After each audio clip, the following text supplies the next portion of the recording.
தொடரும் படத்தின் கதை சில இடங்களில் தொய்வை சந்தித்தாலும் சுவாரஸ்யமான திரைக்கதை அமைந்துள்ளது. ஆரம்பத்தில் மெதுவாக நகர்ந்தாலும் பின்னர் படம் சூடு பிடித்து பல இடங்களில் எதிர்பாராத திருப்பங்களுடன் நகர்ந்துள்ளது. திருஷ்யம் போன்ற சில சாயல்கள் இருந்தாலும் தொடரும் ஒரு தனித்துவமான கதை என்பதை உணர்த்தியுள்ளது. மோகன்லால் தனது கதாபாத்திரத்தில் மிகவும் யதார்த்தமான நடிப்பை வெளிப்படுத்தியுள்ளார். நீண்ட நாட்களுக்கு பிறகு நடிப்பிற்கு தீனி போடும் ஒரு படமாக இது அமைந்திருக்கிறது. திருஷ்யம் படத்தில் பார்த்த அதே மோகன்லாலை மீண்டும் இதில் காண முடிந்தது.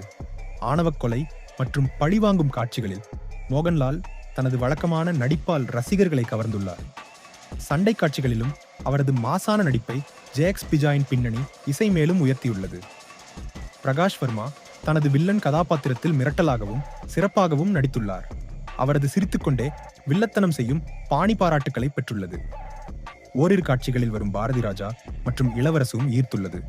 இயக்குனர் தருண்மூர்த்தி மோகன்லாலின் தீவிர ரசிகர் என்பதால் அவரது பலத்தை நன்கு அறிந்து தொடரும் போன்ற கதையை உருவாக்க முடிந்தது என்றும் ஒவ்வொரு காட்சியையும் சிரத்தையுடன் உருவாக்கியுள்ளார். தொடரும் ஒரு சிறந்த கிரைம் த்ரில்லர் படமாகும். ஆக்ஷன் படம் என்ற எதிர்பார்ப்புடன் பார்ப்பவர்களின் பொறுமையை சோதிக்கலாம். ஆனால் குடும்பத்துடன் பார்க்கக்கூடிய நல்ல திரைப்படம். இந்த திரைப்படம் ஜியோ ஹாட்ஸ்டாரில் உள்ளது.